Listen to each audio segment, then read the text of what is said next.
Just letting you know also we're going live on the Tubies. So we are live on the YouTubes right now. All right. Let's get the event going. Make sure everyone knows they can join. And we will, let me share my page. We can actually just jump right into some Anti-Oedipus. I know everyone's so fucking excited. Actually, I know this group probably is. Because we're finally making our way through Oedipus at last, as the section's called. So I'll kick off and say, hey, thanks for joining us today. How lovely is that? Welcome to the Deleuze Guattari Quarantine Collective's ongoing reading of Anti-Oedipus. We're finishing section 3 for the fourth time? I need to remember how many times we've done the book at this point. And we'll be moving into section 4 soon, chapter 4 soon enough, which is nice and exciting. So how's everyone's day going otherwise? Exciting times? Everyone? Exciting if nothing else. Glad to be here again. Thanks, Brooks. Hi, everybody. Oh, well, hello, Easton. It's lovely to see you here. I sometimes don't look at the chat. How are you doing? It's good to have you. I don't think you've ever been able to join us live, have you? No, I did last time. That's why I'm so glad to be back, in fact, because the experience was so fantastic. What can I say? Yeah. Hope you're doing well. It's good to have you. Let me see. I'm trying to, where is my, Need my, okay, that's up. And then I need to get one more thing so I can make sure that YouTube is doing just fine. And hopefully they are, because we are about to move into the reading. So, to once again sort of recapitulate where we've gotten to at this point. I try to do my best to bring us up. Again, go back and listen to our old readings if you haven't had a chance. But we're moving finally into why Oedipus shows up within Capital specifically. The socii that have existed prior to Capital didn't quite have the pieces of Oedipus as we know them. The territorial socius, that of the earth, didn't quite have all the pieces needed. It didn't have a prohibition directly on incest. It's a misnomer. So there wasn't really a sort of verboten don't do a thing. Instead, desire pathways were sort of imminently consumed constantly. There was a very quick connection, and prohibitions weren't so much taught as they were literally inscribed, or the world of survival was directly in front of you. When you move to the despotic socius, the king and his edicts on high are all that matter. With that comes the need to do interpretation of language, to understand that there's a singular meaning to a word, the belief that there's a singular meaning to a word as word and voice become married together. These things start combining, but we don't have all the pieces to get to Oedipus and the space and problem of representation. So now we're there, and we're setting up, and just to sort of reread the end of the previous paragraph, and they are big damn paragraphs. I'll just read the ending, and we'll be able to. The family become the locus of retention and resonance of all social determinations. It falls to the reactionary investment of the capitalist field to apply all the social images to the simulacra of the restricted family, and with the result that wherever one turns, one no longer finds anything but father-mother. This edible filth sticks to our skin. Yes, I desired my mother. Sorry. No, that's the wrong page. Oh my God, I hate this PDF program so much. I jumped ahead instead of going back up. God damn it. Doesn't matter. Doesn't matter. The quote I wanted to read. The Oedipus, the invention of the Oedipal narcissistic machine. No more glyphs and hieroglyphs will have objective reality, our Kodak vision to every man, to every woman. The universe is setting to the absolute little picture of himself. There's a subjectivity created in Capital because of the way that everything becomes focused into us. All the images become built around us. How we digest and understand the world is centered as the locus of us. That is different than a subjectivity or consumption process that is created prior to capital. And this is where the Oedipal subject is first created. This is the setup of that.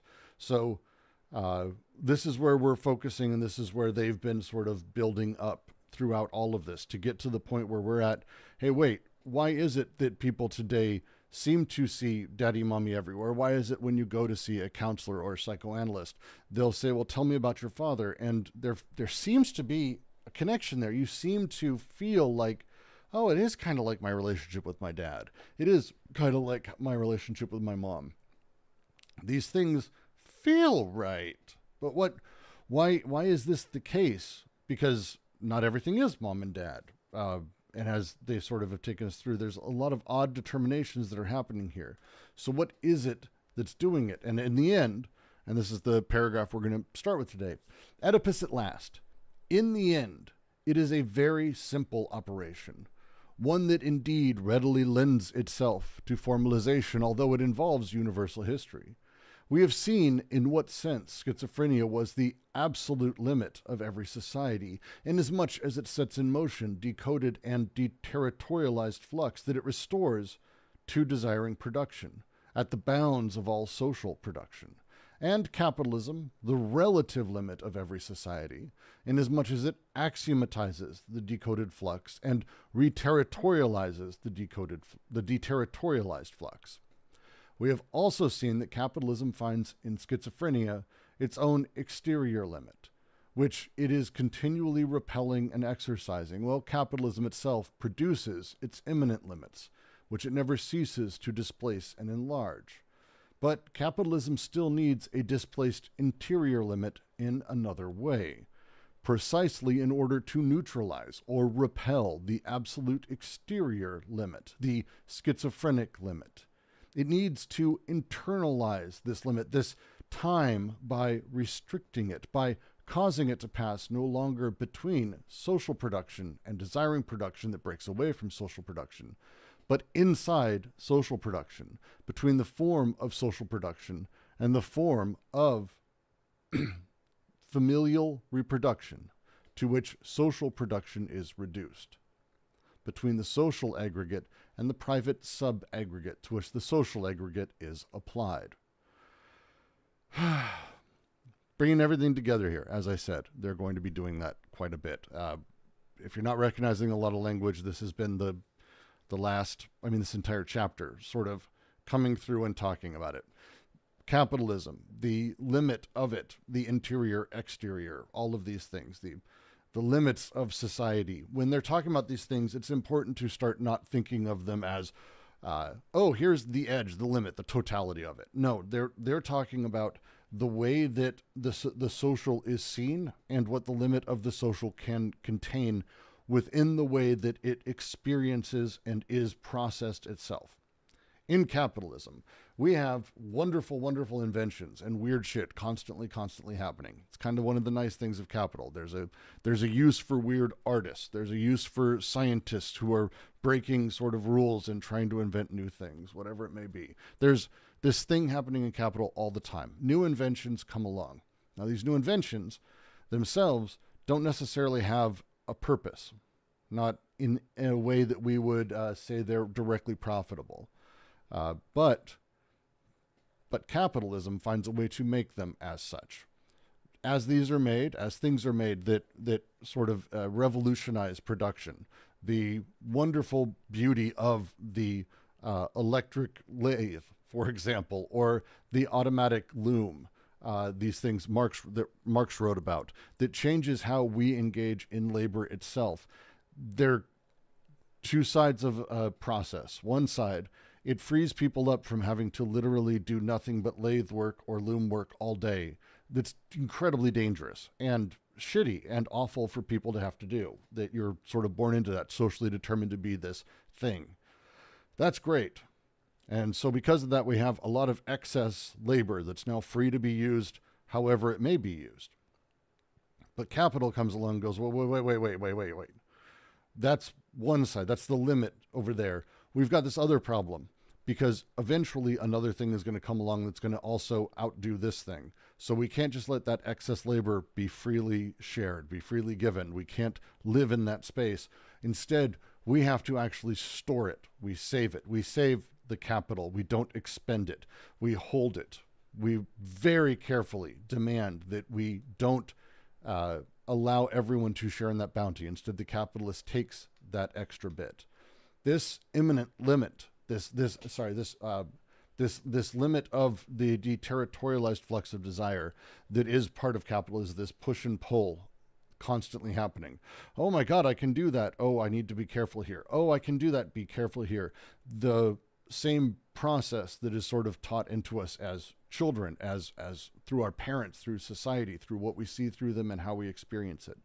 Capitalism itself needs to neutralize and repel this exterior limit, this schizophrenic limit. It needs to internalize it by restricting it, causing it to pass no longer between social and desiring production that breaks away from social reproduction, but inside social production itself, between the form of social reproduction and the form of familial reproduction to which social production is reduced.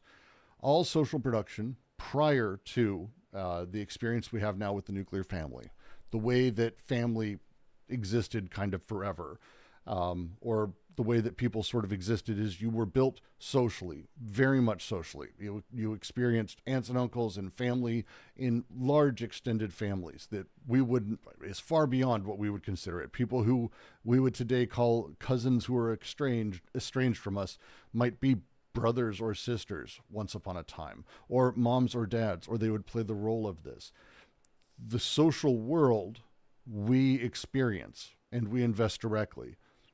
Now we have our parents who invest us directly. Through them, we're able to see everything. This familial reproduction between it and the social field is where our investments are allowed. There's just no other place for a child to experience the world. They're not let free in a city to run around. They're not sort of open-endedly allowed out in the world. Instead, we teach stranger danger. Despite incredibly rare occurrences of actual kidnappings. I think strangers actually kidnapping children, there was 150 some cases last year, which is not a lot, by the way, as a thing. Mostly family, by the way, who does that. There's like crazy numbers there.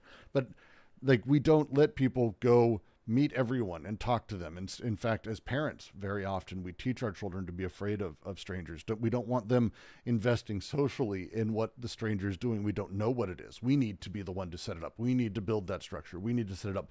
We are the familial reproduction as parents, or your parents were, or you will be someday, to which social production is reduced between the social aggregate and the private sub-aggregate to which the social aggregate is applied. This transferring, this shift is what is happening finally. This is what Oedipus is at this point. So when we talk about, and it's not saying that this doesn't happen, they're not dissuading this, we do have odd relationships with our parents. Sure, we may see them everywhere. In fact, we're able to make dad and mom fit in tons of different ways in tons of different places. That's how it works. But why? Well, it's because of everything being invested through them and representation being created through Oedipus that we're able to fit them into anything. They can be anything for any reason. We can justify seeing dad everywhere, seeing mom everywhere because of how representation works. The way desire allows itself to be caught up in it. This process is what they're talking about. And it's what gives us Oedipus finally at last in Capital. Kind of a long ramble for what is a very short paragraph in a section of very, very long paragraphs. That was helpful, though. Thank you. Well, glad I could help. JK, is it making sense? What do you got for me? Yeah, I just want to ask, wasn't Freud who introduced the Oedipal complex and the whole complex of the triad of the family? Because even though Oedipus, the myth was in the ancient culture and derived from there, but it wasn't really formalized as as a way of thinking about our relationship with associates until after Freud, right? Right. It was, and it's one of those things that the way that they're interpreting, again, they're not trying to throw Freud out. What they're saying is the thing he discovered, what he noticed, is not so much a baseline of how humanity always was, which is what he wrote of when he wrote in The Interpretation of Dreams about the Oedipus complex and all of this.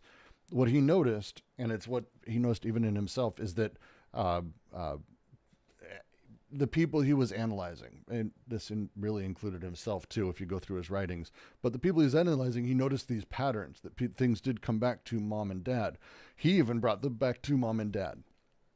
And that's part of their critique here as they're talking about it, is the reason that Freud noticed this is because under capitalism, the way the nuclear family exists, and Freud's generation was kind of the first, I would say, modern bougie, what we would consider bougie sort of family structure, where you have a mom and a dad, because we're on late 1800s, 1870s, I think, would have been right around the time he was sort of going through this. It was fairly new. It was post-industrial revolution, well, during it, but it was like post during that early part. And we actually had a bougie class show up in Europe, and it was fairly novel. And this is how families were structured. And also people tended to have lots of complexes around their mom and their dad. And this kind of thing that they noticed, Freud was the first one to really put it together as, oh, this is psychologically what's happening. It's because of libidinal desire. It's because of these impulses and these drives, blah, blah, blah. And as he put this together, the thing that ended up happening, and it's kind of this odd inversion of, I think, what they would say is like the proper way to read it. People took Freud and went, oh, well, this is how we are. And their answer is, no, this is how we are, but we don't have to be. And it's not that we always are, this baseline shit. And so that's kind of the distinction they're wanting to make. The other half of it is they are making a critique because what Freud noticed is actually something, and this is why Oedipus is really less the direct literal point, in my opinion, of the book, and more the stalking horse they're using, or the example, or the thing they're able to drive at. Because how Oedipus works, how we see mom and dad everywhere, is how representation works across all of these things. So when we see and we say, oh, you must have problems with your father because I can tell you have real big issues with authority because of how you deal with your boss. That conversation that happens, and these things happen all the time. If you watch news about Trump or anyone else, you'll see people always making these little jokes about his relationship with his dad or whatever it is. It's really awful. That thing, we're making that claim because this is how we see the world. We see the world through representation. And it's not just mom and dad. It's mom, dad, religion, man, woman, God, phone, sex, pleasure, success, money, everything just becomes this weird representational tactic of how we're able to see things and able to sort of move them into whatever they need to be. Oedipus being really prevalent in particular circles, especially with what they're doing by trying to build a materialist psychiatry. But that's kind of the setup. They're like, Oedipus is this really particular format and setup because of how we privatize social, the social reproduction of the world. It's privatized to the nuclear family. If we had a diverse place where a person would be able to sort of deal with the aggregate of the social world everywhere, and a child were to just wander around and go do a bunch of stuff, would they come back seeing everything as mom and dad? No, they'd see lots of different sort of realities reproduced. They'd have a different type of reproduction, but it wouldn't be mom and dad. But we privatize the way that this is done. Mom and dad teach us, one generally as the lawmaker, one is the demure position of desire, or the idea of deferred pleasure because of prohibition, things like that. These odd things that interplay are in either or. Mom, dad, me. Mommy, dad, me. Myself being the relation between the two and the reason that the two are connected. And this triangulation is what Oedipus does that's so insidious as it's replicated everywhere else. I used to joke that it was Oedipus was kind of a zombie that shit triangles as it eats everything, because that's kind of what it does. It's everything comes at it, and everything gets turned into mommy, daddy, me in some capacity. I don't know if that helped, JK. Kind of a bit of a ramble. Oh yeah, it does. So, Freud was able to, think of understand capitalism, and psychologically come up with a way to fit his, psychology into the system of capitalism, right? And it comes out to be a very good fit. And this idea of representation is what is pervasive in capitalism as well as in the Freud's psychological system. Yes, I think I'm going to say yes. And I don't think I'm going to fight too much on that, because I think generally speaking, yes. This is the idea of what the family does.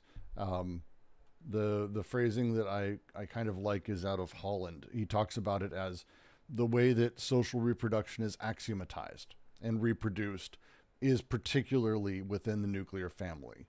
And this odd thing that happens, not only is incest the repressing representation and the displaced represented, as it was in despotism and savagery, it has become the very representative of desire, inasmuch as desire now, as never before, lives the threat of incest daily in a libidinally charged confine of the nuclear family. This relationship that's right there, this relationship where desire's always at the edge of prohibition, and again, formed in a very particular way, this creates a different way for us to see not just ourselves but the world, not just to see how we are, but to also experience the world, how the death drive and the pleasure, the drive of pleasure and life, how these things are sort of molding us. It's very much right there, and it's extensively repressive inside of that, if that makes sense. So is schizoanalysis a way of finding a way to free oneself from this kind of representation? So schizoanalysis is a form of life without representation. Something like that. Yes. There's a great book, again, Holland. I have to mention it. His book, Market Communism, Nomad Capitalism. Which is fantastic and kind of on the concept of permanent revolution as he sees, and I do too, how they're sort of leaning towards things. Because specifically it has to do with the family, and how it operates specifically is not on everything, it's on persons. It operates on persons. The social world in capital then is free to work on conjunctions. And so you have this really odd interaction where, and just to read his point, it is not because of who they are as persons that some are destined to be the wage slaves of others, but merely inasmuch as they are owners of some or none of the means of production, owners of capital or only of labor power. With decoding operating at full throttle in society at large, we will see desire is freed from codification and depersonalized. But the family, by contrast, is a major locus of recording and personification or impersonation of desire, impersonation being a really literal usage of that. So we have these kind of two sides, because again, how is it that we exist and we understand how to generally behave in society? Parents often talk about how their job is to prepare their kids for society, and they teach them, this is how you do this is how you do that, act like this, don't wear that, here's how you're supposed to be, all of those things. So when they enter society, they're accepted and they're able to get jobs and able to survive. Generally, this is how parents talk. It's not everyone, but it's just a general thing. The setup with sort of that thing is that they axiomatize and create rules from the beginning that are prohibitions and axioms in themselves for that behavior that's personified. They build what a man is, a woman is, a father, a mother, you, and it's incredibly ingrained in us at an extreme level from the moment of birth kind of all the way up. Outside of that, capital is destroying everything, like taking every conjunction and completely shattering it and then rebuilding it, and things are reconnecting. But in the family, everything is particular. Everything is particular. It becomes really these two sides. We'll be getting into that because, again, to your point, schizoanalysis is really, really focused on the breakdown of, I don't want to say the breakdown of representation in total, but that's really close to it. It's the way that we regard representation and how we handle it, instead of sort of the way we do now, which is we think that the words we're using have some objective truth to them, and that we're conveying our objective truth to someone else who's hearing it in theirs, as the line was just a moment ago from the previous paragraph. Everyone with their own narcissistic little Kodak cameras, that thing the world built for them, that feeling is where we end up with. We have someone, Secret Agent Dan on YouTube says, is schizoanalytical position maintainable indefinitely? Is it a state we should constantly go through and not hold long term? That's the idea. Permanent revolution is the term, is the usage of it, as the D&G came to sort of call it. They have a couple different words for it. Holland really attached to it. I do too. It's very Nietzschean, the idea of sort of forgetting everything constantly, I guess would be the way I'd be thinking about it. The idea that as we go, everything's constantly changing, and being aware of it. There's a lot more to it because we can't do that. We aren't built this way, but it's thinking in that direction. Yeah. Something like that. Wicked Radiation asks, do you think internalization of scenarios that lend to existential guilt through practices and pursuing a cult philosophy deteriorate a schizophrenic individual actively utilizing mental health skills?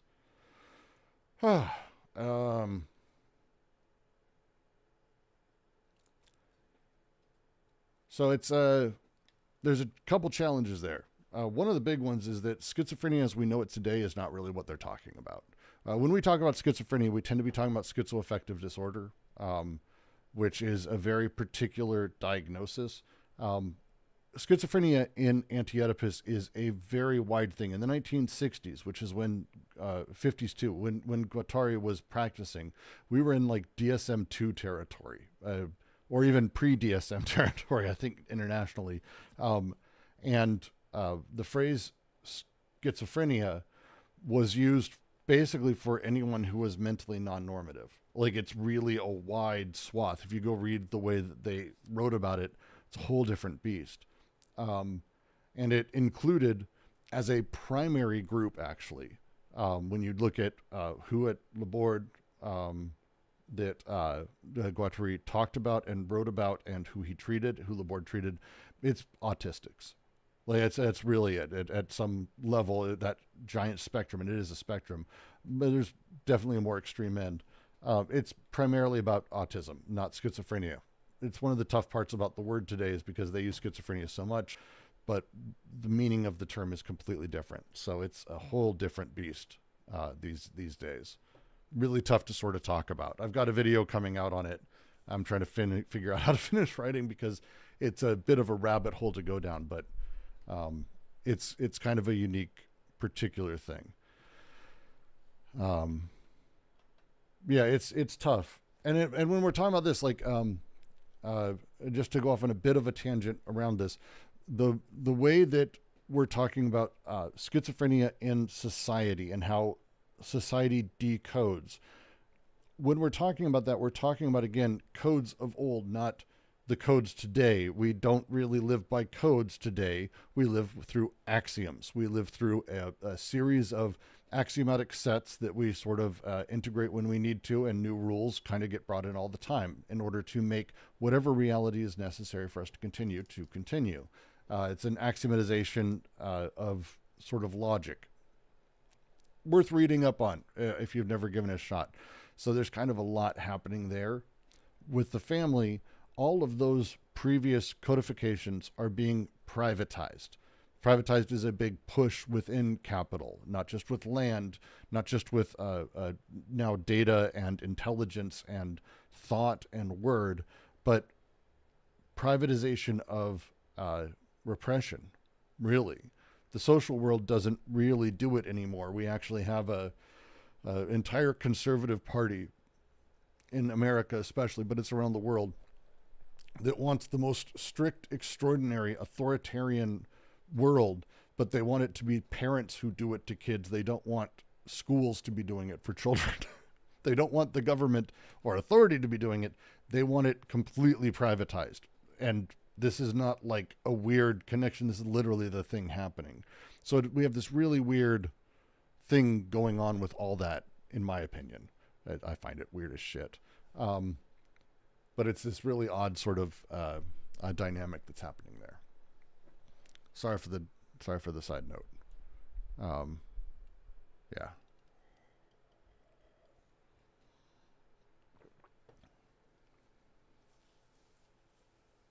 One comment I'm just going to go ahead and make, and I try to do it because I just I see it so often in my experience in IT and data structures, and also in my experience in the I've had some brushes with the music industry and that sort of entertainment area. So copyright, trademark, patent law, and the I'm going to use the term reterritorialization of it, even though I'm probably not completely using it in a congruent meaning. I'll let you know. But okay, excellent. Please do. That's what I'm here for. But we're seeing a shift of this ontology of theft from the idea that you read something that I wrote and you copied it. You heard something that I recorded and you copied it. You took something that I submitted to the patent office and then reproduced it without authorization into, and you can see it even in the Super Bowl. The reproduction of this broadcast in any form is a violation of the intellectual property of blah blah blah. They're not concerned about what's on the page in the patent office anymore. They're not concerned about what document it was that you submitted for trademark. They're not concerned about what's written or what the master recording is anymore. Your thought is congruent enough with my original thought that you violated me in some way. It is a complete change. Materially so, like almost virtually so in a Deleuzian sense. Yeah, it's a lot more intention based. You're seeing this a huge amount with, especially as AI has come in. It's a really fascinating discussion to have, because the idea of what it means to copy someone's work, it is no longer like literally photocopy or piracy, which I think was for hundreds of years the way that people consider like just stealing someone's work. Now you're almost stealing the intention behind the work. And I'm not even sure how that's even a material thing to even discuss, but it is. And it's absolutely what people are doing. It's fascinating. And yes, this is reterritorialization. The idea of what is being privatized. Whereas once it was the literal words on the page. If I was stealing Superman comics and I'd be sued for it, it's because I literally just drew Superman almost as he was, maybe very slightly different. And then I went, oh, I've got Booper Man. And they're like, no, you can't fucking do that. That thing, absolutely. With AI and with the new trends, instead it's, oh, look, you considered the way I thought about it, and you're using the essence of Superman in order to, and it's like, I'm not even sure what that is. But yes, it's very much what you're talking about. I think it's a good use of it. That's interesting. It's also a fascinating road. Yeah, I like to spark people's intuitions for this, because the more people that are aware of it, the more they can see the gears behind the wall, so to speak, and sort of really understand. It gives them a new perspective on agency, which is so important to me. Agreed. And someone on YouTube does want to know and we'll get into it, I think, afterwards. If you're up for sticking around, it's a fun conversation. The switch in the way copyright and even, I would say, patents in general are being taken. It's been over the last 10 years. The digital age has completely changed sort of what the conversation is, in a really stupid way, in my opinion, but in a way that is constantly being taken advantage of and sort of shifting. So it's been really odd, but again, it's very much that space. Yeah, that's what we're kind of getting at. Yeah, the AI is basically an elaborate ideation laundering machine.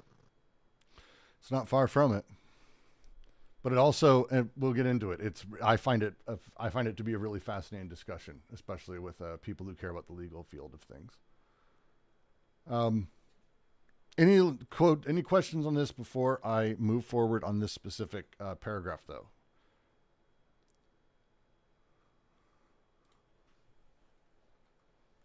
I'll give everyone a second.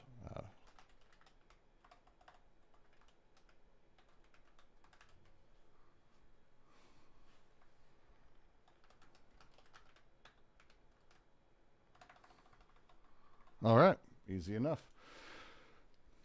Oedipus is this displaced or internalized limit where desire lets itself be caught. The Oedipal triangle is the personal and private territoriality that corresponds to all of capitalism's efforts at social reterritorialization. Oedipus was always the displaced limit for every social formation, since it is the displaced representative of desire. But in the primitive formations, this limit remains vacant, precisely insofar as the flux are coded and the interplay of alliances and filiations keeps families extended according to the scale of the determinations of the social field, preventing any secondary reduction of the latter to the former. In the despotic formations, the Oedipal limit is occupied, symbolically occupied, but not lived or inhabited, inasmuch as the imperial incest affects an overcoding that in turn surveys the entire social field from above. This is the repressing representation. The formal operations of flattening, extrapolation, and so on that later belong to Oedipus are already sketched out, but within a symbolic space where the object from on high is formed. It is only in the capitalist formation that the Oedipal limit finds itself not only occupied, but inhabited and lived, in the sense in which the social images produced by the decoded flux actually fall back on restricted familial images invested by desire. It is at this point in the imaginary that Oedipus is constituted, at the same time as it completes its migration in the in-depth elements of representation. The displaced represented has become, as such, the representation of desire. Hence, it goes without saying that this becoming, or this constitution, does not develop under the categories imagined in the earlier social formation, since the imaginary Oedipus results from such a becoming and not the inverse. It is not via a flux of shit or a wave of incest that Oedipus arrives, but via the decoded fluxes of capital money. The waves of incest and shit are only secondary derivatives of the latter, insofar as they transport the private persons to which the flux of capital are reduced or applied, which explains the complex origin of the relation that is completely distorted in the psychoanalytic equation of shit equals money. In reality, it's a question of encounters or conjunctions of derivatives and resultants between decoded flux. So there's a couple things I want to go through here. This is obviously like the major, one sec, displaced representative. I want to spend a second on that. Displaced representative. Come on. Really? You're just going to be completely fucked up now? Yes, you are. You're just completely broken now. Wonderful. It's my favorite thing to happen. And my computer is just wanting to just die.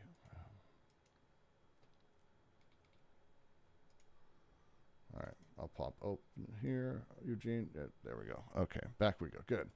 Okay.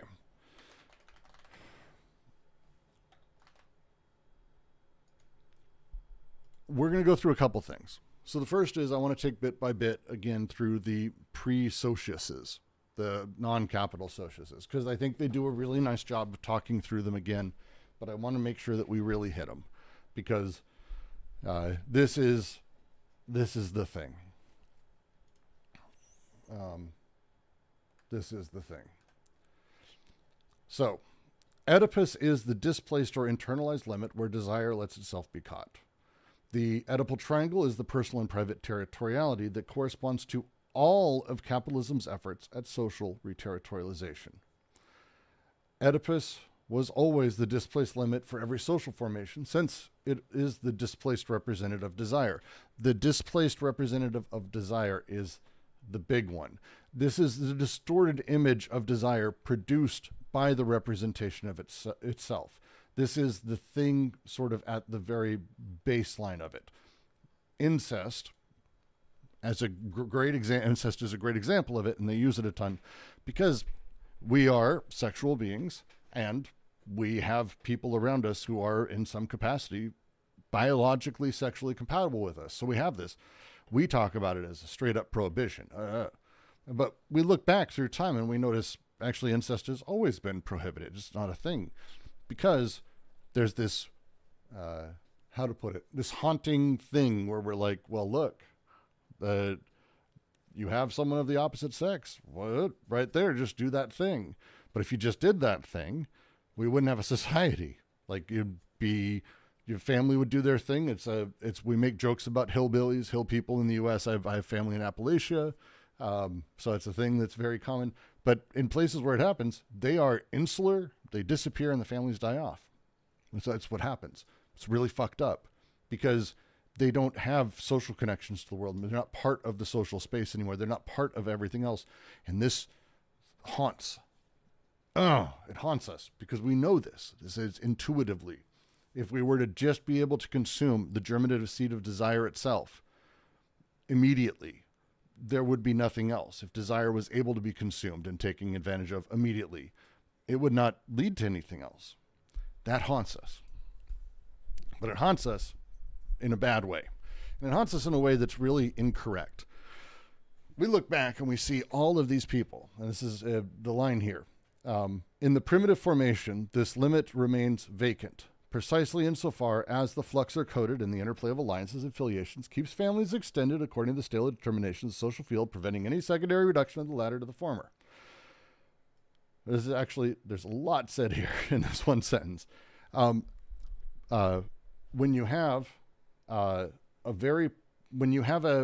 look back, Levi Strauss, who did a huge number of ethnographic studies, he had this system where he would kind of mark out people as being pluses or negatives, and not as like a bad or good, but think of it as like magnets, poles of attraction. If one family had a plus, one family had a negative, the daughter would marry the son. But he noticed that people would not have children within their own family. So there was a repulsion of family within family, the way he saw it. He presumed, and a lot of people presumed, that it's because they had rules against incest, where they would, like us, they'd go, no, you can't do this. This is no.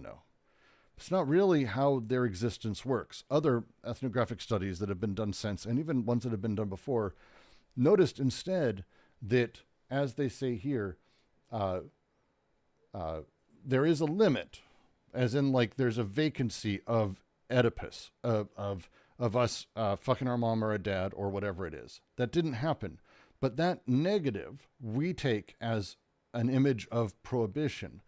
But why it's there, and this is the line here, in the primitive formations, that limit remains vacant, empty, precisely insofar as flux is coded and the interplay of alliance and affiliations, the interplay of the social sphere keeps families extended according to the determinations of the social field. There's a positive, not negative, there's not a prohibition, but there's what is the opposite of a prohibition? Someone tell me what that word is. I'd love a word for that. There's a thrust and a demand, a push out towards meeting other people. In fact, there's such a strong force to interplay socially because of the wide extended tapestry that field remains vacant. It's not a prescription. It's not a sanction. Prohibition, and when I say opposite, I don't mean to do something. I mean a thrust to do something unaware of the negative, because this is the point, and it's why it's such a difficult concept. I don't actually think there's a word for it. Probably is in German. And it sounds terrible, I'm sure. But that negative that's left there isn't because it's a negative, just people don't care. They don't want it. It's not how, there's no prohibition, there's no rules. It's just no one wants it. But we see that whole because it's a clear, it's why isn't anyone doing that? You could be doing that. Well, sure, but we could be doing all of this too, and that's what we're doing. Yeah, but you could be doing that. Why aren't you doing that? Because we were doing all of what do you mean? That difference is a huge shift in thinking about how kinship exists over time and how the primitive world existed. So when we have this negative, as we see it, we have this whole, but it's actually determined by the social field, preventing any secondary reduction of the latter to the former. We never get this reduced because the social field that I'm investing in is so fucking wide. We see it as this big hole because we don't have much of a social field. But it's why? Why would we do that? Why there's a million options. Why that one? Why is that the one? I don't even care about that one. There's all these other options. That thing, there's a, I don't know if this is making sense. I'm hoping it's making sense. But this is the thing within the primitive. The need for us to have alliances and affiliative relations with other groups was so strong that me, for lack of a better term, spoiling the goods that would ruin such an opportunity or ruin such connection is not forbidden. It just is like a silly thing to ask. It's the chef who opens a restaurant only to cook for himself. He wouldn't do that. Well, why doesn't he do that? He has all the food and everything in the world. Well, why? He's got all these other things. That shift is the change. So that's one. We see the negative. It's not there. We see the image of it, the after image from where we're at. That's a big deal. Then we move into really the more hardcore of this, which is the despotic. In the despotic formations, the Oedipal limit is occupied. That space, that vacuum that didn't really have anything in it, now it's occupied, symbolically occupied by the king. And again, symbolically, not actual. The space of incest of who our father, like our grand, the father at large, or the queen mum, whatever the fucking Brits want to call it. But if you look back through time, people talk of the king as though he's the godhead, the figure. He's a symbolic leader. He's not really a person to any of them. They really never meet him. They don't experience a lived human. They experience the symbol of such a thing. That space he occupies is occupied symbolically, but not lived or inhabited, inasmuch as the imperial incest affects on overcoding that in turn surveys the entire social field. Now, this is the other half of that. Because he is the king or the queen, the queen's our mom, but he's also a person, and that person is fucking the queen mom, who's also his queen mom, but it's fucked up. This is the symbolic shittiness. Okay? Are you following? This is the symbolic side of it. So we have a slightly different push when we talk about the repressed representation. This is the debt system that's slightly different for desire, is the repressed representation. So now we've got the two pieces. We've got the whole that's there, then the whole filled symbolically. Okay? Now we move to this last sort of little bit. And this is where capital kind of gets fucked up. Just to finish reading. The formal operations of flattening, extrapolation, and so on that later belonged to Oedipus, they're sketched out, but within a symbolic space where the object from on high is formed, the idea of a king. Chiefs existed in primitive cultures, absolutely. But the stately position of king or pharaoh has much more of a symbolic position. It's not really about the man who fills it. He does fill it, and his demands and his edicts are that of the king. But when he dies, there's the line that I think is tough to grasp today, but is the right one. The king is dead, long live the king. That mentality is the symbolic. And this allows that position to be held by multiple lived bodies, but we don't care about lived bodies, we care about the symbol. Okay? Those two steps. It is only in the capitalist formation the Oedipal limit finds itself not only occupied, but inhabited and lived in the sense in which the social image is produced, the decoded flux actually fall back on restricted familial images invested by desire. So it's not that we had the restricted images, it's that we had this gap in there, the social field at large. But now everything we experience from the social field comes through our parents. Everything gets reduced to mommy, daddy, which includes all the hot women or men out there, or people I want to fuck that are out there. They get reduced to mom and dad. Well, wait. But that's fucked up, because they're kind of in that position of Oedipus. They've been placed there. And I mean, I want to fuck a lot of people out there. I want to go connect with them. Again, you can be a fucking asexual. It's about connecting with people. And I want to connect, but mom and dad are there and they are everything. And now we see this problem exist. We see how this comes to be, that we have our desire trapped in this really odd way, this Oedipal setup. It's this negative after image that sort of over time has become applied because of how everything becomes privatized. Is everyone following me still? This is the big one. There's the big one. It's a big one. This is the thing. This is the tough part. So we come back to, and it's finally there that we have, and this is the more complex of kind of all of the paralogisms, which is that of the repressed representative and the repressing representative and the displaced represented. There's so much here. But that's the baseline. So again, under savagery, under the primitive, we have the displaced represented, the displaced, the space created for something, but it's not really a thing yet. Then the repressed representation under despotism, the symbolic placement of something in it, and then all of that gets placed privatized in the family. There you go. You got your incest and you got your Oedipus. You motherfuckers. So that's a fun line. See? All right. Maybe not. Maybe No, I'm getting it. I'm getting it. I presume silence is because everybody else is getting it, but it's because everyone's thinking on it. It's not an easy one. This is the hard shit. No, but you make it easier. So I appreciate it. I give a bridge, which is what I try to do. I try to give a bridge to, because and I do recommend Holland's book on schizoanalysis, which is basically his review of all of Anti-Oedipus. And he does extremely well diving through all this. It's like 45 times in the server. If you just search Holland, you'll find it. We have the PDF, I think, has been uploaded here maybe more than actually Anti-Oedipus has. We're fans of Holland's sort of setup.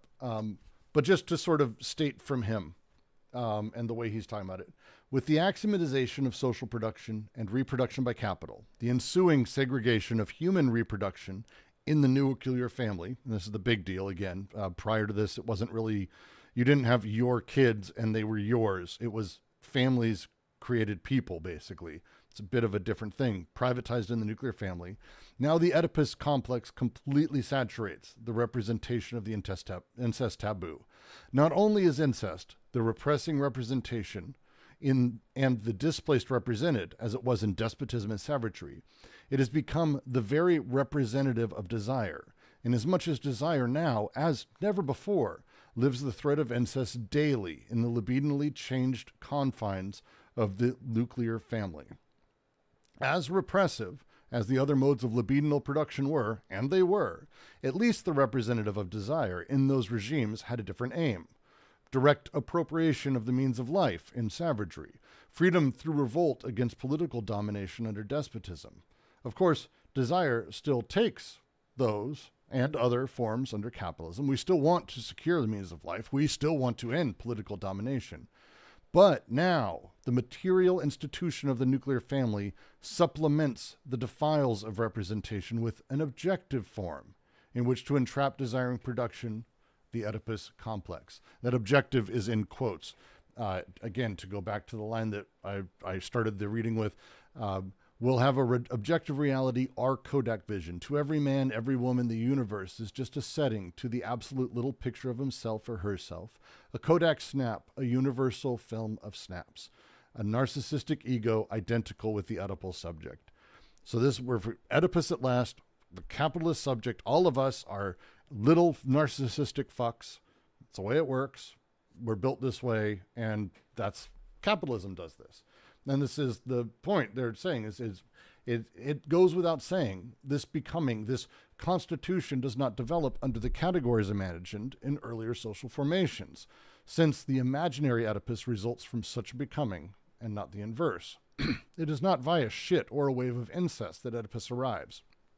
It isn't caused by the thing that it's trying to prevent, which is what we tend to think of when we talk about this. That's not the setup, but instead that this thing is created over time, all of time. Kind of awful.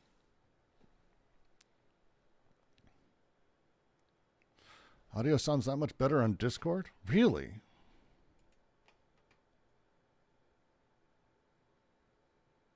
It's almost directly unfiltered. I'll have to go back and look. I think it's a higher bit rate here. YouTube has a weird limit on audio shit, but I don't know. I'll take a look. Maybe I'm fucking up on audio. Not a shock. I am not a pro at this. But this is the baseline. So we'll be getting sort of through the rest of this. The thing to remember constantly as we do this section, and then as you reread the entire book, which I would suggest, we don't exist because, we happen to be right now and this is the way things are. This is material universalist history coming through all of this. We're able to start to see how a subject is born, how our type of subjectivity is born, how our consumer is born, why men today aren't stealing as a constant thing, but only in the most extreme of desperation, why we don't revolt, and why just overthrowing some simple political power doesn't just free us from fascism. That's not how any of this works. Instead, there's a bit of a understanding that it's in all of us as well as everything social, that this interaction is happening, and it's historically and materially determined. We exist at the place where all of these things come together. All of the stuff our parents experienced, society has ever experienced, all are coming together to form us, and we're being built by it every single day, and we're building other people with it. And the society we're building is then building other people. It's kind of this constant ongoing thing. And the privatization, the setup that is core and central to capital, is freeing and damning. And it does a lot more damning, to be frank, but it is also has its elements of freeing. When we talk about these things, these elements, the three socii, this setup is important to constantly remember. The next couple paragraphs, it's going to be even more so. So I'm stating that, but just want to say for sure, keep an eye on that shit. Please, questions, comments, anything.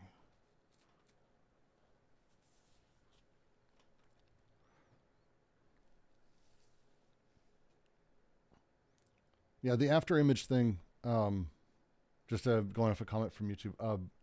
When we talk about the negation of incest that happened in primitive cultures, and I recommend Godelier's Metamorphosis of Kinship, which goes through this, I think, really, really well. You see these kinds of behaviors a lot when we talk about things and we relate them via representation to what we see today. There's a ongoing discussion I've been a part of whether or not monkeys and chimps can go to war. Wonderful discussion that has a lot of nuance people just aren't willing to give it. It's a lot of the same thing. We see the shape of the thing and we see the negative image of the thing, the after image. And we take that and we find the representation that fits it, rather than allowing it the odd existence it has, or all of the parts, and diving even maybe further deeper into understanding any of those parts. We want to totalize it as a representation. That after image, this thing that we're seeing, then becomes the thing that it is. It becomes the shape. It becomes the Euclidean triangle rather than the Riemannian triangle. If you're into geometry, as I've been getting more and more into it the last 6 months, the way that we see things gets flattened out when we say what they are.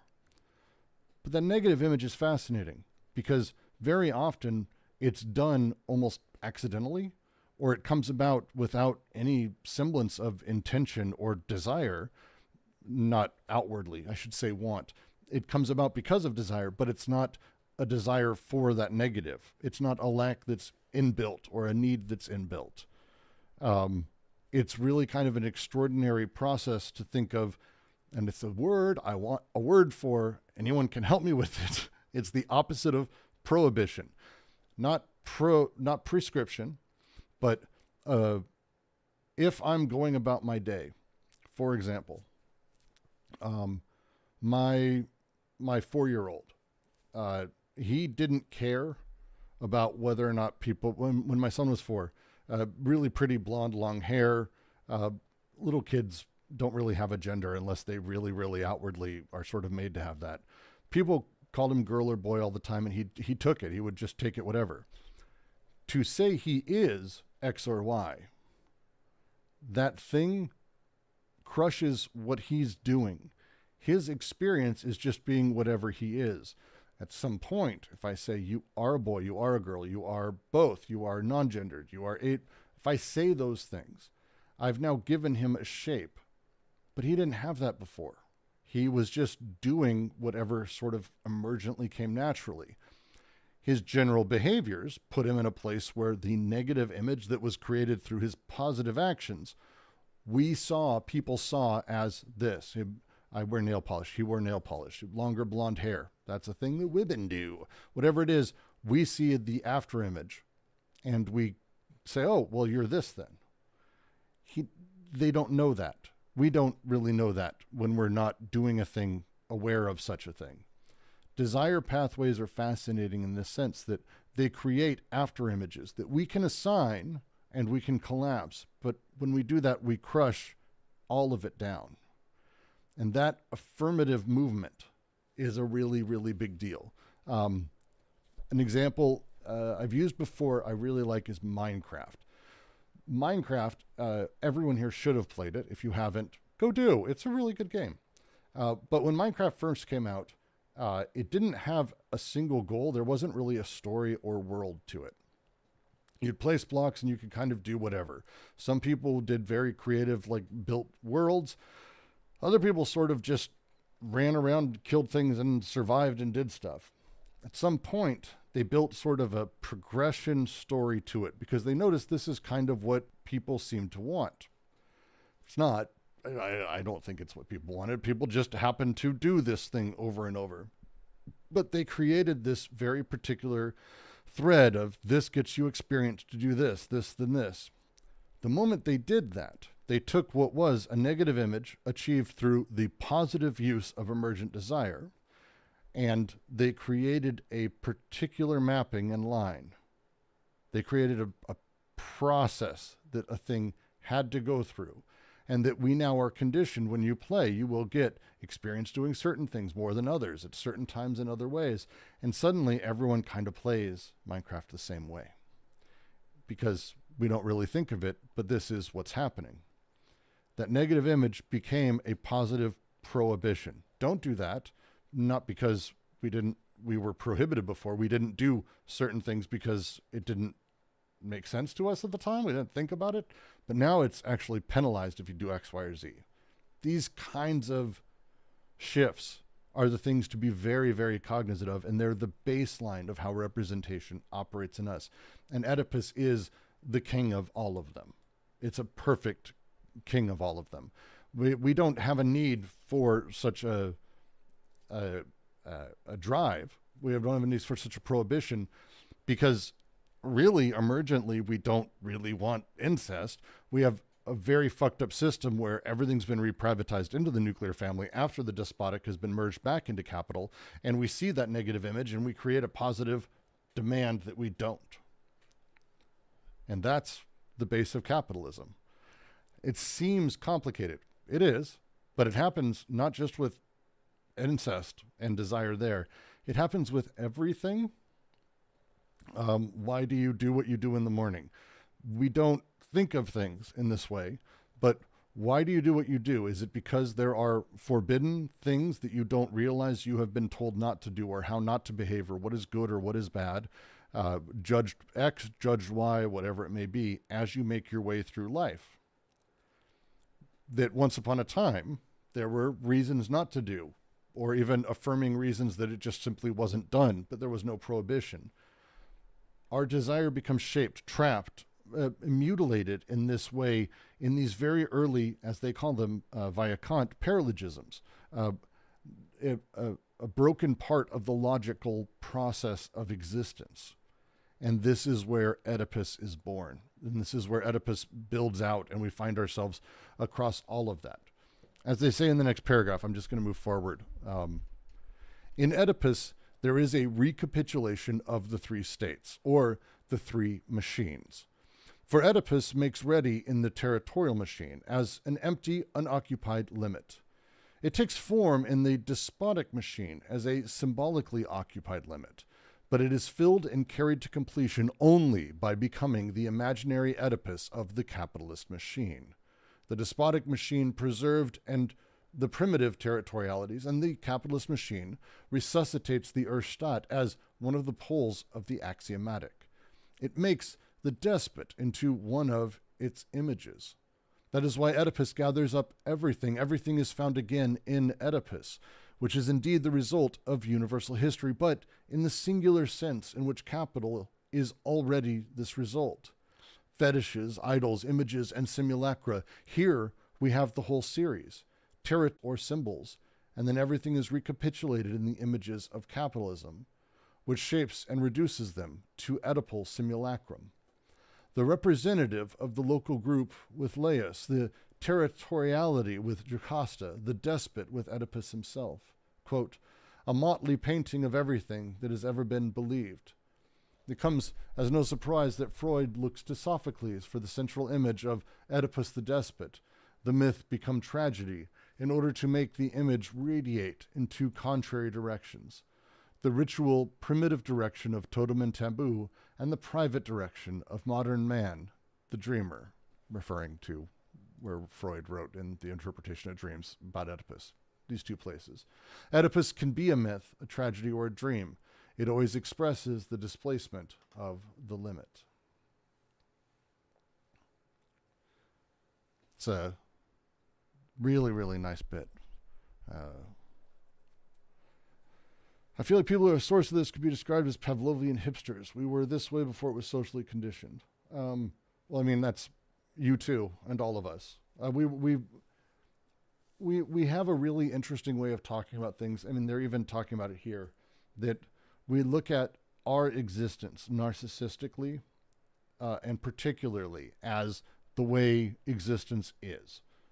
We've been having this fascinating, one of my favorite discussions on the server, and we're going to be trying to do a project on it in the next month or two. We're going to try to start about inner experience. When you start talking to people and you're like, well, wait, do you have an inner monologue? Some people say yes or no, but it's not binary. How does your inner monologue work? How do you talk to yourself? Do you talk to yourself? I don't have an inner monologue, by the way. I don't. I can hear voice, like I can hear if I think about what it might sound like if someone were speaking, but I don't hear it. It's never really an inner monologue. What is your inner experience? Well, at this point, we now diverge in just how we experience everything. We diverge flatly. And from this position, we start to see, oh, wait, I don't have the ability to actually have this conversation with you because I don't know what the experience you're having is, but I presume mine is mine and mine is everyone's. Most people just do. And they expect that the way that they're thinking right now is the way humans have always thought and how they've believed and considered the world. You see this quite a bit. I made a video about Mega and how they voted their interests. And to stop patronizing people by saying that they didn't vote in their best interest and I know better than you because I know you and I know your world. Very silly sort of mental state. It's incredibly common to think the entire world is yours and that everyone is like you. But this is, again, Oedipus does this because your family, the experience you had, is concentrated on the privatization of everything as images through mom and dad that you can invest in directly. You get to invest directly in the social field via two people, and everything in that world was made for you. All those images were built for you. They are yours to take and make shape as you do. You are the center of your beautiful little world. That's how we're made. That's the baseline. And when you have that, and we all do in one way or another, as much as we may want to avoid it, life has its reactions as it does. This setup that's happening, we see as that. We look at the world as that and through that. And very specifically, they talk about, and I want to make sure I get this right. There's a quote they use here. Give me just a moment. I want to make sure I get the usage of it correctly, because there's a painting. Because Jocasta and Oedipus, the entire setup, the way that it works, the way that it was written, there's a whole bunch of fucking things. This is the motley mess of Antigone and a whole bunch of other extraordinary stories. I think extraordinary stories. But there's a specific painting they're talking about. There's a specific thing that they're talking about in here, and I want to make sure I get the quote right.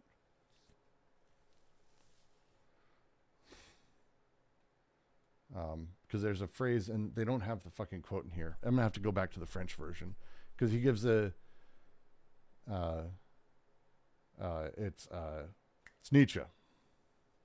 It's Nietzsche. I'm gonna bet it's Nietzsche. It sounds like Nietzsche. But Deleuze gave an essay around this. One sec.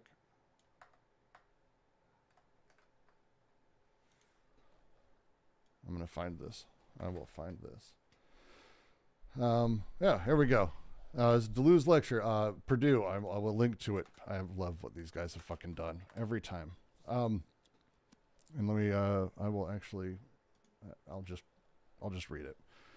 The axiomatics of capitalism fully emerged with the bourgeois political economy of the 19th century. This is Deleuze in a lecture. Psychoanalysis is its application, the necessary, inevitable application of such an axiomatic. Psychoanalysis is the application of the axiomatic corresponding to the political economy of capitalism, which means that, in a sense, and this is where I'd like to stop, we can delineate three aspects I find most crucial when it comes to the idea of axiomatics. The first is what's radically distinct about axiomatics, since axiomatic doesn't work the same way code does. Why doesn't it work like code? Because codes refer labor and desire to underlying objectities, be it a territorial system or a despotic system, whereas an axiomatic is a system of relations representing a subjective activity, a fundamentally deterritorialized activity, which harks back to our hypothesis from the start when flux are decoded, which is one of those processes of decoding. Well, when flux are decoded, an axiomatic is substituted for a code. Instead of a code, a system of differential relationships between decoded flux. So there's something specific, radically different about axiomatics in comparison to the process of code. And again, what I find so striking about what we today refer to as genetic code, I think it can be demonstrated that it both has parts that are code-related as well as completely different parts that are axiomatic.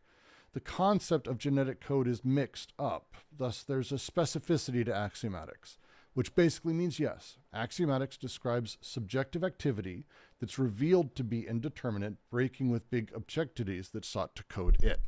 Code is objective. Axiomatics are subjective, relational, contingent.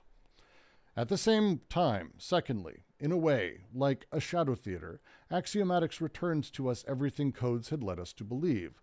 Only the way we come back to them is something different from belief. A mode of images where there's no need to believe. Who cares if you don't believe in them? Regardless, that's how it is. There's a great story Zizek tells about the one physicist, goddamn, it starts with an F, wonderful physicist. Anyway, he had a reporter was doing a biopic on him, and went out to his land. He had this huge barn, and he had a horseshoe hanging upside down above the entrance to the barn. And the reporter went, "What's that for?" And he goes, "Oh, that's it keeps bad spirits out." Richard Feynman, thank you. It keeps bad spirits out. The reporter looked at him incredulously and said, "Wait, you believe in spirits?" He goes, "No, but I was told it works even if I don't believe in them." Just like one of the best fucking stories ever. It was Niels Bohr. Thank you, Dan. It was Niels Bohr was the story. But the point underlying it is that it is what Deleuze is talking about here. It doesn't matter if you believe in I don't give a shit about you believe. Who cares if you don't believe in the images? Regardless, that's how it is. That's the setup. It doesn't matter. I don't give a shit what you believe. I really don't. I don't give a fuck. It doesn't matter to me at all. Why would it? To continue, a very interesting sort of world that no longer needs belief, but still requires lifeless images of whatever used to be believed. Nietzsche was the only one to profoundly see that when he defined the man of, they don't have the word for it, as a motley painting of everything that's been believed, the last of the popes. Doesn't make any difference because it no longer needs to be addressed, no longer needs to be believed. It doesn't need belief to function. It runs on images produced via an axiomatic flux. Right. I said that axiomatic somehow brings everything back. Why? Because in the form of subjective representation, remember the family, it brings us back to all the instances that were dethroned as objectivities. The insistence of the great despot, which returns with Oedipus, the territorial insistence, which returns in every capitalist reterritorialization, which certainly isn't the objectivity of the earth as it appeared in a territorial system of alliance and descent, but is a sort of artificial territoriality fundamental to the capitalist system. This is the setup that we're talking about here. This is as it's moving, as all these happen, all these things go. Codes of old, which were objectivities, they were an objective thing for which things were done, or at least an underlying thing that desire was able to invest in. It's not how it works. Now with axioms and axiomatics, we invest in images, and they're contingent, and they're ours, and they're uniquely ours. They're very uniquely ours. We are very special, cool little things, or at least that's the way we would say. Oh, please tell me I don't care if it's apocryphal. It's a great story. God damn it. I don't care. I'm gonna still tell the story of Bohr because it's a perfect example. I have friends who are into really woo shit in varying ways, and it's one of those great things. Acupuncture, which by the way, studies have shown actually work. Doesn't matter if they'll say the same thing. It doesn't matter if you believe in it. It works anyway. And it's like, oh, well then fuck. There's no arguing against that. That's kind of the idea that they're talking about. And Deleuze is writing about here that the way that these things work together doesn't matter because it's not about belief. This isn't about codes that desire's directly dealing with. This is about us. It's about us. It's about how we're dealing with things, how we're doing stuff. And that's the setup. Yeah, it reminds me of the nocebo effect and Pascal's wager too. Like, even if you don't believe in God, hedging your bets is a good idea. There's a counterpoint to that, which is Pascal's mugging, which is I'm God, and if you don't give me your money, I'll kill you. Yeah. But no, exactly. It 100% changes everything to being about you. Yep. Which is great, right? Like, I mean, that feels cool. I think it feels. How great is it that everything's about you? I mean. Well, that's what I'm supposed to do, right? Because that's how Dad did it, and that's how I'm supposed to do it, because that's the only way I've ever seen it done. Yeah, you get a lot of my favorite. It's George Carlin had the line of men you don't have to listen to are men who say "my daddy," because it's my daddy, yeah. My daddy. You know, my daddy always said. Like, yeah. You know what my daddy said? Fuck your daddy.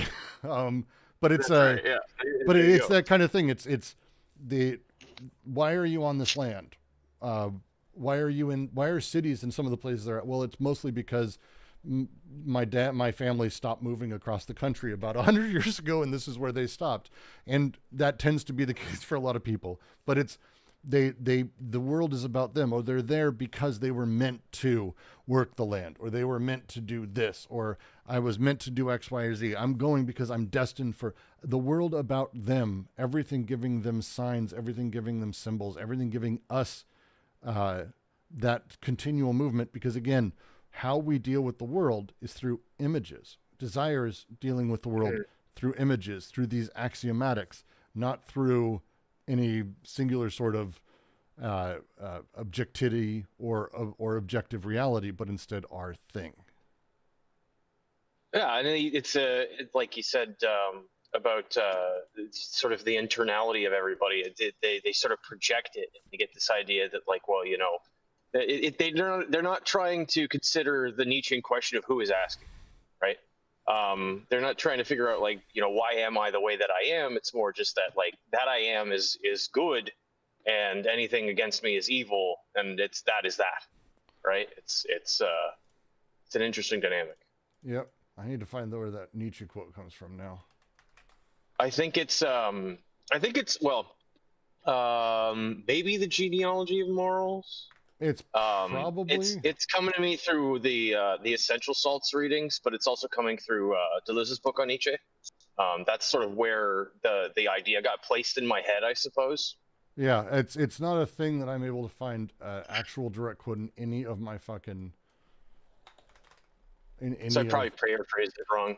No. It's he probably read it in German and then translated it to French, and then these guys translated it to English, and I already have issues with these English translators as it is in the best of times. So, like, Of course. it's the way that it goes. But what's funny is that the Deleuze Seminars actually has it word for word identical to that, which means that he repeated the same note. So I'll have to go back. Interesting. I'll have to go back and actually find the French. It may be through like Klosowski as well, because Deleuze, we'll just say, was more than slightly moved by a handful of things Klosowski wrote on Nietzsche, to put it lightly, very lightly. Mm-hmm. But yeah, before I move on, any questions on this paragraph? Or before, anything on any of this right now? Wig says, and before Matt Christman raids the VC, calls all this Protestantism while shouting. Yes. Yeah, it's probably fair. Can you explain what an image is? Oh, an image in Deleuze is, where would I start? What is a good way, without pointing you at his book on Proust, which would probably be the best. That'd probably be the best. Let me see.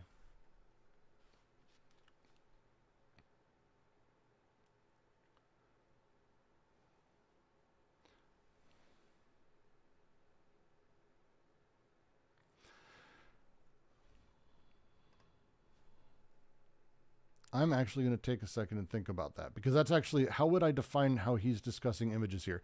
Obviously, he's not talking about like literal pictures. Instead, he's talking about the images called up by the mind, by memory, by memory, more or less. The images created for us, or how we attach to them, and how they're recalled to us. But the image as a thing, that's I don't actually know. Has he done that? My intuition is telling me, at least from what I've read, is that it's related to like sense impressions, and that the image, you know, he talks about how images are. I think this was in Immanence of Life. He talks about how images are projected constantly, and there's the transcendental field and the plane of immanence, and the images are formed as the transcendental field becomes, you know, points of reference on the plane of immanence, and then you conjugate, or not conjugate, I guess you would sort of constitute or it's like you combine those images, you piece them together, you reconstruct them, and that becomes your virtual image, and then you have to reconcile that with the actual, otherwise you're what's the word, hallucinating. Anyway, that's what I've taken from some of the primary and secondary sources I've been digging into, but I'm interested to see if that prompts you to Yeah, something that's I'm a little bit hesitant more. to say I'm hesitant to say the hallucinating thing, because it's one of the things that's really tough about images for Deleuze is they have a materiality. As he says, rest assured, he did. Judge Schreiber had sunbeams out of coming out his ass, and they worked. Like there is hallucination has a very particular immateriality as the implication. But I think when we talk about images for Deleuze, he's using it, I think, in at the time, and I would say generally across the board for a lot of the continental guys around Deleuze, fairly standard setup, which is the recall of things, the way we see things or the way things are perceived, not in like a phenomenology way or any like that, but it's like, yeah, it's the images that are called up. It's and it can be a mishmash. It can be fast. It can be emotional, whatever. But it's more of an effective thing than maybe a photo or something like that. It's definitely Right. not the imaginary for Lacan. The imaginary for Lacan is a different beast almost entirely. Even though for us the imago at the base of it seems like it would be similar, it's definitely not. They're definitely not the same thing. And actually, maybe guattari could be an interesting source to find a definition for that too. Yeah, maybe it was my imprecise statement about it, but yeah, no, I don't understand it to be that. Anyway, there was a point that you made that illuminated the fact that I hadn't been as succinct as I should have been. But yeah, no, I agree. Yeah. At least that jives with what I've been reading, so I guess that means I'm on the right track. I still have a lot more to do. I haven't done the Bataille book. There's a bunch I haven't done. Yeah, and for Deleuze, it gets it's very complicated to like be able to define what we mean by image. The cinema series, for example, the image of movement and the image of time. Again, these are things that we're able to conceptualize, and we have an image of them because of how cinema, specifically cinema in this example, there's other ways, but I'm talking about cinema, obviously, works, that the relationality between elements that have physical motion, although it's not just physical motion, but like a dynamic relationship between elements within a thing, this becomes the movement image. It's a perceived element of movement. It's action, perception, affection sort of combined. We have the time image that he goes through, and time as a thing doesn't have a picture. I can't do a picture as a thing, obviously, of time, but we can represent it in movies in capacities. It's the presenting of time itself, where it's not time as part of movement, but time as it exists. There's a lot of movies that sort of play with this. I'm not talking about like time travel movies, but movies that make the passage of time sort of inherent. Here, just released, and it's schmaltzy as fuck. I'm not saying go see it, but it's an example of like a time image, because it's like a room over an entire lifetime of a family. And schmaltzy as shit. Again, just be ready. It's like saccharine, almost painful at points. It's Tom Hanks. What do you expect? But the way it's shot and the way it's filmed gives you an understanding of time passing, even though it's not a thing, like they don't show like a time lapse or anything. It's just it's a symbol of time passing. It's like that thing happens, and there's a lot of weird there. We also have I think the cinema series also goes into the crystal image, which is its own fucking thing. Like images are not the direct representation of matter. It's not what he's doing with it. They are things that relate to other images. Images are about the relationship with other images and also standalone as a thing. They're not a static picture. They don't sit and do what they're doing only. It's complicated, I guess. That doesn't help at all. No, I mean, I think we're perceiving in that way the same sort of thing. Of course, this is why I'm the guy that you sent all the Helmslab to, because we're just constantly trying to bash the hammer of language against the nail that we perceive as and that's the thing. The nail is virtual. The nail is a collection of sense impressions. The nail, and sense doesn't necessarily mean the eyes or what you see or what you hear. It can also be it's just like this affective force within your experience and your perspective, and it can be not spatiotemporal in that sort of Deleuzian sense. It can just be that sort of feeling of force. That at least is my grasp of it, my perception of it. Yeah. The animated movie Up has an opening that is about time passing, but they don't do like the shitty sort of time lapse thing. It's just a series of images, but also those images and how they're interrelated have the time image as part of them, not as motion or as a component of motion, but time is image, but that's a time image. Image, when we're talking about it here, is, and really it maybe comes back to how Deleuze talks about the image of thought, which is really what all of his works are about, is like the logic of various images of thought. And when we talk about the image of thought, he doesn't mean taking a photo of it. He means like the shape, the diagrammatic of things. Yeah, the cognitive constellation that constitutes something we like. It's this ontologically engineered object that it's funky. Anyway, yeah, very, very cool. All kinds of intertextual connections with shit that I've read. So as long as you can't expect that I'm in the car or that I'm not annoying you with the sounds that might be coming from my in the car, you're generally fine. You went really tinny, but you're fine. Okay, it's probably just my cellular connection. That's better. Like that. Fair enough. So that's generally what image means. Someone else on YouTube asked, is it like the shadows on the cave wall or simulacra and simulation? For Deleuze, this is where, again, for Deleuze, he is doing something very, very, very different. And it's one of the reasons that a lot of people have difficulty stepping into his work or Guattari's work or people who sort of orbit around him, like Klosowski, Bergson, Rouillère, Simondon. They're not doing the normal thing when they talk about this stuff. For Deleuze, there is no such thing as like the true image and you're seeing a false replication of it. There's nothing like that. It is the image of the thing that is created, and it is immanent and it is direct. There's no true version of a thing that's held by anyone else. Like it's not, luckily I'm smart enough to recognize ideology. I'm outside of it. No. You're seeing the world as the images of thought that you have are presenting them to you as you're existing and as you're putting together, because again, this is not everything I'm saying here and everything I've been saying this whole time. This is not saying, oh, good, if only we can get beyond capitalism, we'd be able to see the truth. No, stop that. There's no truth to get to. That's not the point. The point is that we each have been given an impulse that we have our own truth, or that there is a truth.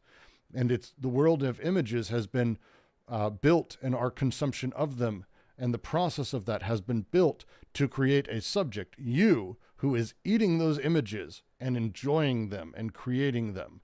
There's no ideal world that, oh, I'm stepping outside of it and so I can see everyone else is mistaken. No, we're all fucked. This is how capitalism works. We're all equally fucked in the same way. We're all produced in the same thing. None of us are special. No one sees the truth. Deleuze didn't even say he does. This is a processual thing about understanding how desire is repressed and the hope that we can get beyond it. It is a very, very bleak world outlook unless you understand it. It's the closest. It is through Nietzsche. Yes, Ms. Dixer puts it great. The repulsion of the ideal image of a thing is what attracted me to Deleuze. Same here. Through Nietzsche. Same here. It is very much a positive nihilism, because it's not about there being a truth or that we're seeing it. Is simulacra and simulation even has a completely different meaning for Deleuze, because for him, we have a power in simulacra, because if we understand, and we can actually get to the point where we understand that what we're being shown, how we're being seen, how we're consuming, what we're building is for ourselves, and that what we're telling other people is not about some objectivity. We're not trying to get some truth. What we're actually able to do is utilize the words to counter-actualize other people's sort of manufacturing of the concrete, so we can actually do work against it. So we can begin breaking things down and actually having people find something new, force new connections. That's the power of the simulacra for Deleuze. He writes about it in Logic of Sense. It's kind of awesome, but it's a completely different thing than Plato. It's a Deleuze's critique of. Sorry, go ahead. Just to jump off of that really quickly, the perspectival take on the phenomenon, or at least the there's a virtual objectivity, like there in a pluralistic or a multiplistic way, in this sort of univocity sense that Deleuze talks about it. Our understanding, our grasp of anything that we think is objective is just our perception of the commonalities between particulars that we see virtually through others and their experience. It is a decidedly non-Platonic thing, and it's so. It's another. Pardon? Deeply so. Yeah, I'm just agreeing with you. That's all. No, totally, and I do that regularly. I affirm other people's points in pauses in their speech. So the internet completely fucks that up. So I'm totally receptive to interruptions to do that, and it's actually helped me get better at perceiving my own point and getting it in the fingers of my mind and keeping it there while other people react and understand. And that's the whole mission of the virtual being the way that we get and overcome this type of shit. It's extremely exciting to me, and I think it's liberating in the sense that we don't ever have to internalize that lack of objectivity, because like in the history of all literature and all inquiry, we've never been able to get beyond it. And Barthes really fucked me up that way in a good way, in the sort of Death of the Author and Pleasures of the Text. It changed the locus of affectivity for me, and what actualization actually means. So Barthes and Klosowski were really, really close, because Balthus, who was Klosowski's brother, was also close to Barthes. Imagine, like, every time I hear about these like relationships, it's like the weird little enclaves of humanity that existed that like who, what, where, when, what are you talking about? Just really crazy. Klosowski's phenomenal as a thing. Excellent. I will have to keep that in mind. And yeah, it's I think what really blew my mind was when some economists, in the soft science way that they do things, and that they constantly grapple with this lack of objectivity, or at least the good ones do. The metaphor of touching the elephant has always stayed with me, where you might have 4 or 5 people who have varying degrees of a lack of common, or what you might take as common perceptive abilities. Humans might be blind. One of them might have only one hand, or nerve damage, or whatever. And you could even just do it with people that are completely subjects that are completely people that are completely have their full faculty, but they're on different sides of the elephant and they're using different faculties. One of them's blindfolded, blah blah blah. The ear is thin, but the rump is thick. One part is fluid and multi-partial, in the sense that like there's the tail, and one part is very, very rough, and you press against it and it doesn't change. One of them feels like keratin, and the other part feels like skin. But taking them all together gives you an idea of a pragmatic idea of the elephant. What are its limits? What are its capabilities? What are the constraints of it? All that sort of stuff. Well, very helpful metaphor. Go for it, Josh. But then that presupposes a truth of the elephant. What that presupposes that there is an elephant that and an axis to which is perspectival. But I don't know that it might be better maybe to say that for Deleuze there is no elephant, because for him, truth is metamorphosis, it's production rather than adequation. And so the metaphor of the elephant still is one of adequation, that is to say, of a matching or a fitting. That there's something to be fit against. I would actually, because I generally agree with you, Josh, is on this one, but I think there's an edge where what we're talking about is when we talk about 4 blind men in a room, we're actually creating the result by saying there's 4 blindfolded men in a room with an elephant.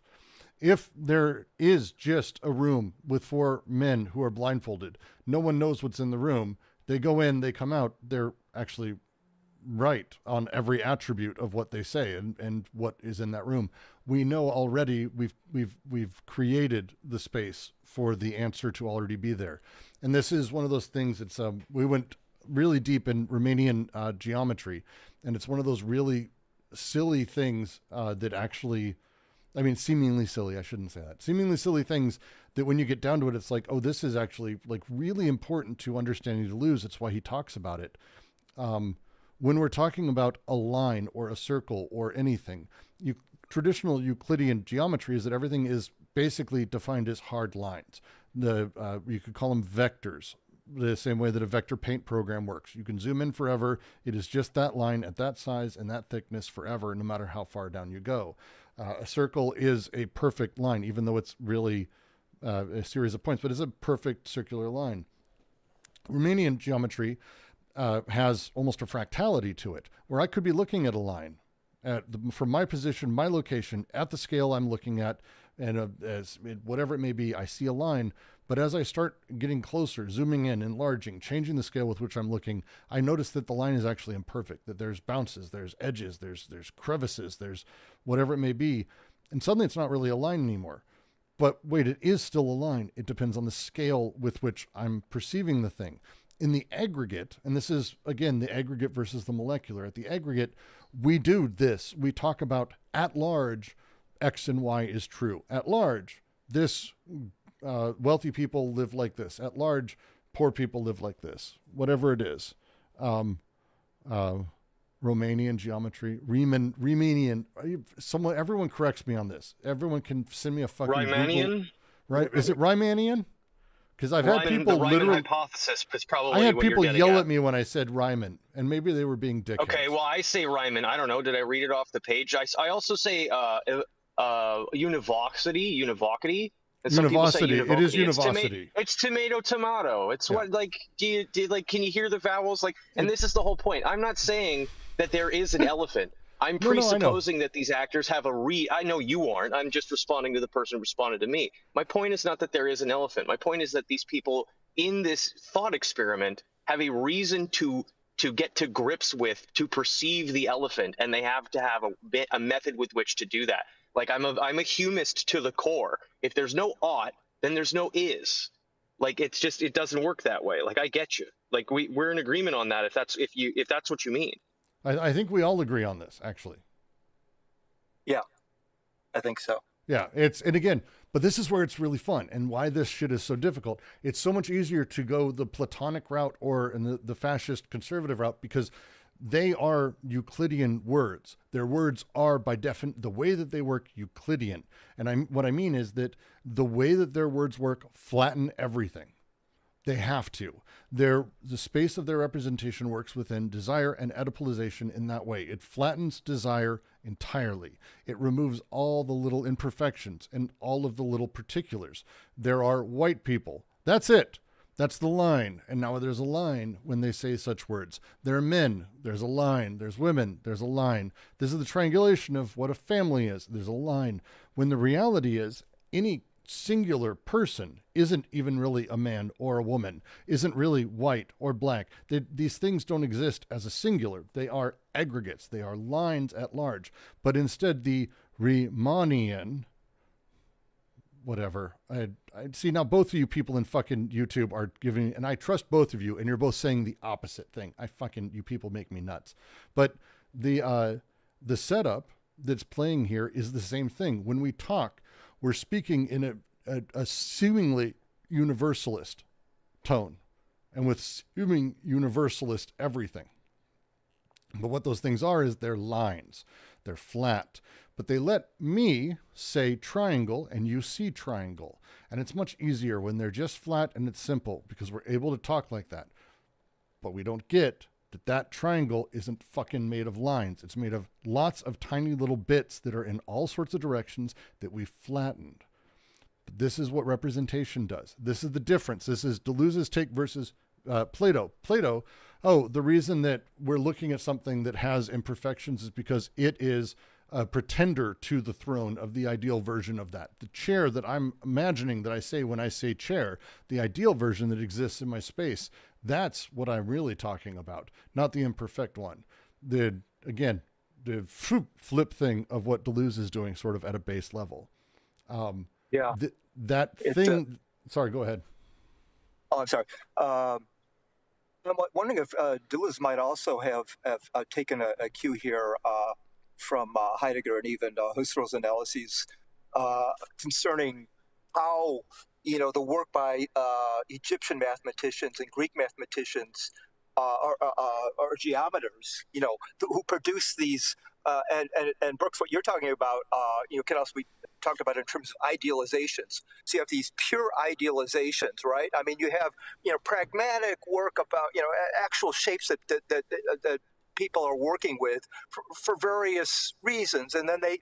For their own intents and purposes, or for the intents and purposes of the community within which they're interacting, it becomes useful to then abstract away and then create these perfect forms, which don't exist anywhere. And then, you skip forward to Galileo, and Galileo is among the first for whom it occurs to them that you can now apply these pure abstract idealized forms, geometric forms, to a messy empirical world, and then you can make the goal, the aim of your science, of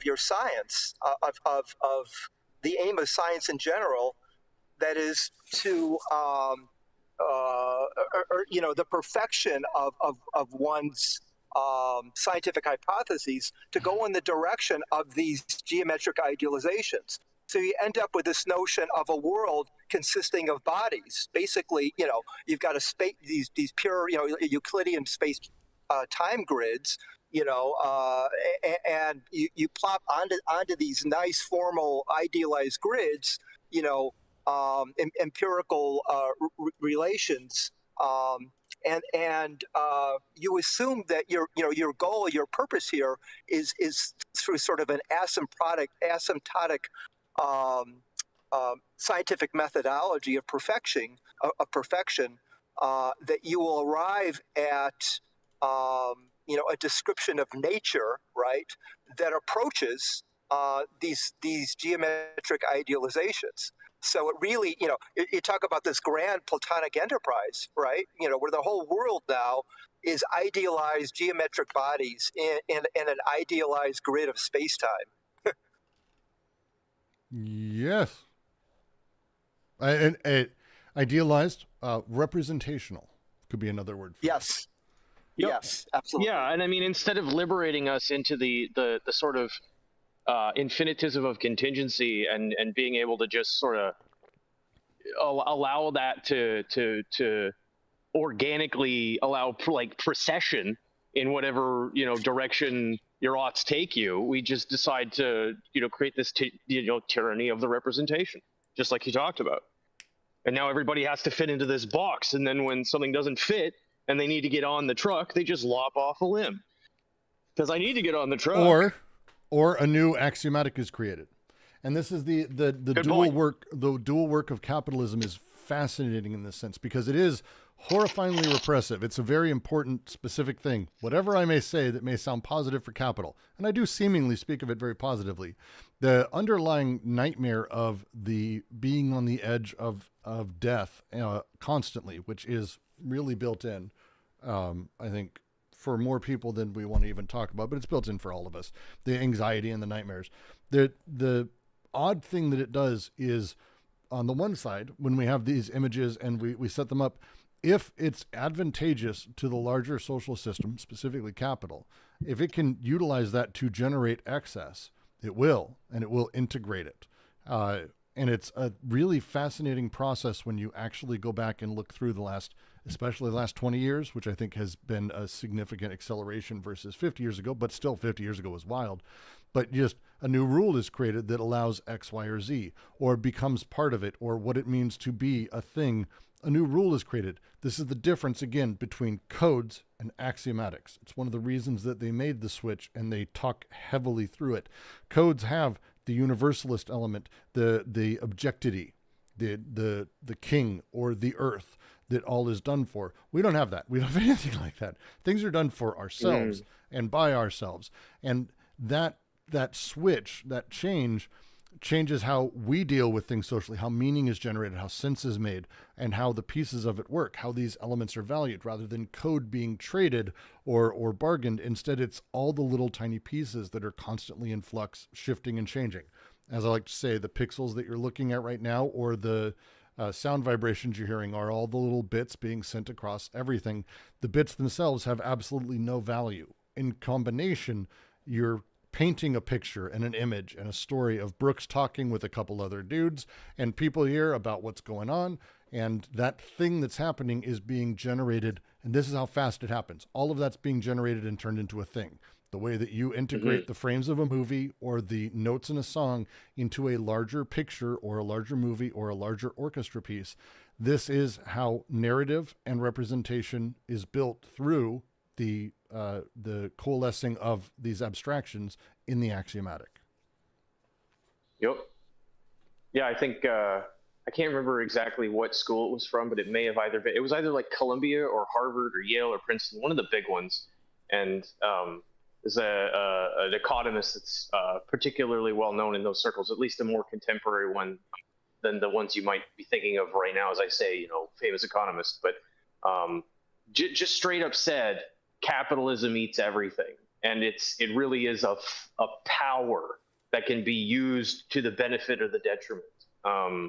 And the tyranny of it is, I don't think there's anybody in here that has a rosy view of it and only sees the good of it. But it's not just philosophers that are talking it up. It's not just political scientists. It's not just sociologists. It's actual economists that actually need to actually move what people actually see as value back and forth between things. They get it too. Yep. It's a fascinating setup. We are nearing the 2-hour mark, and we're in that awkward place where I'm not able to continue because the next paragraph is significant, we'll say. It's a lot. The last thing I want to make sure we hit on, because I want to make sure we do get this paragraph down so we can continue at the bottom of 267 next week, is this last little phrase: the choice of the Oedipus myth to come from the Oedipus the despot, the mythical Oedipus. Why was this chosen as this thing? And they talk about it particularly. It's calling up two things. On the one side, it's pulling in the ritual, primitive direction of totem and taboo, and the private direction of modern man of dreams. These two things come together inside of what Oedipus the despot is. The myth become tragedy. This setup allows this. As they say, Oedipus can be a myth, a tragedy, or a dream. It always expresses the displacement of the limit. It is itself the expressing of that displacement, because it doesn't matter where it is. It's the taboo, it is the dream, the fantasy, whatever you want to call it. That's great. Or it's the myth. However it's spoken of, it is that limit. And this last thing is going to be really important, because as we talk about its position within psychoanalysis, which is, again, the book is called what it's called for a reason, its position within psychoanalysis, you'll start to notice also other ways that it has impinged upon. Because this, just to read the beginning, I'm going to read the beginning of the next paragraph. I really can't go over 2 o'clock, though. I got a phone call. Oedipus would be nothing if the symbolic position of an object from on high in the despotic machine did not first make possible the folding and flattening operations that will constitute Oedipus in the modern social field, the triangulation's cause. We're going to reread this next week, so I'm just going to do a bit. Whence the extreme importance importance, but also the indeterminate nature, the non-decidability of the argument advanced by psychoanalysis' most profound innovator, Lacan, which makes the displaced limit pass between the symbolic and the imaginary, between symbolic castration and imaginary Oedipus. For castration in the order of the despotic signifier as the law of the despot or the effect of the object for on high is in reality the formal condition of the Oedipal images that will be deployed in the field of immanence left uncovered by the withdrawal of the signifier. I reach desire when I arrive at castration. This last bit is going to be really important because as we are made, as our subjectivity is created, as we are put into this world, the thing that the privatization of the family and these particular ways images deal with us and how we do our investments work is we find desire, not wants, desire. Desire is built into us only once we've found castration. Castration particularly, it doesn't mean a symbolic version, Lacan does, but castration, the inability to act, the self-imposed inability to act, the limitation of desire being able to act into the world. This is going to be our big push next week when we get through. It's a long, can you see it's a long fucking nightmare paragraph? Jesus. We're going to hit a lot of things next week too. Oh my God. I think next week goes into Lacan. That's a thing. We're going to hit Nietzsche. Yes. Don't say yes. Yes. No one should ever say yes. Oh. Lacan didn't even say yes. It's our jouissance. Lacan would even be like, "What do you mean yes?" He'd be like, The fun really? is over. He'd be like, "Really? The fun Come is on." over. But we get Lacan, we get Nietzsche, and we get Plato. I mean, come on. Like that's all of it, right? I think I'm not supposed to say yes, right? Yeah, I know.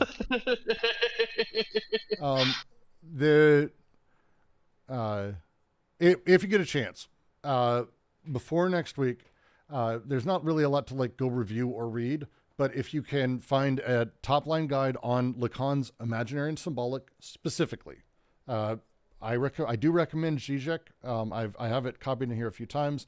It's his book, Everything You Want to Know About Lacan, but We're Afraid to Ask Hitchcock, or Everything You Want to Know About Hitchcock. Whatever it is, it's the Hitchcock-Lacan book. That one has two great, especially if you're a film fan, two really phenomenal essays explaining the symbolic and the imaginary. It'll help a lot next week because it's kind of a big deal. If you already have a background in that or Freud, don't worry terribly much about it. Beyond that, I would say this next week, be watching for an evening stream, evening my time. I'm West Coast US. We'll be going over a few of these things. I want to get into a little bit more detail on a couple little bits that Holland goes into. You can also read Holland, by the way. Holland always works. Fuck, I'm just going to copy this. I'm just going to copy these into the Discord. I'm just going to share them in there. Whatever, it's fine. I don't know why I even bothered not saying. We'll say, yeah, let's do that. Let's fucking get that into the Discord. And then Hitchcock, and that's also there. There you go. Here I go, anti-Oediping. With that, though, I'm going to end out the stream. Say thank all of you for joining. For those of you on YouTube, please do give a like, a subscribe, become a member, join us on Patreon, or most importantly, join us on Discord at discord.gg/DGQC. Over the next month, we're rebuilding the entire server to function in, I think, a much better way.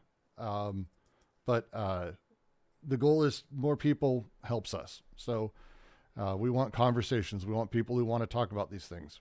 That's the whole point. So we are here to help. With that, I will say thank you, and I will see all of you lovely people next week.